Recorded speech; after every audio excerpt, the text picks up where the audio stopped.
مساء الخير أحبتي في الله. السعال والعطاس آليتان دفاعيتان خلقها الله تعالى، وهدفها طرد أي جسم غريب، سواء عوامل محسسة أو غبار أو دخان، جراثيم، بكتيريا أو فيروسات خارج الجهاز التنفسي. فالجهاز التنفسي هو مصدر دخول الأكسجين إلى الدم، فإذا كان محمل بعوامل ممرضة فإنها سوف تنتقل إلى الدم، والدم يصل إلى القلب، والقلب بدوره يضخ هذه العوامل الممرضة إلى كافة أنحاء الجسم، وهذا سوف يشكل خطر على الصحة.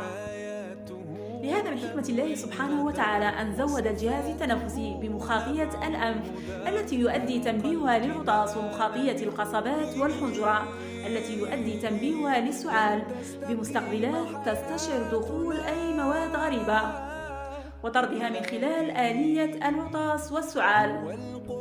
ومن صيدلية الأعشاب والنباتات الطبية اخترت لكم هذه العلاجات الفعالة.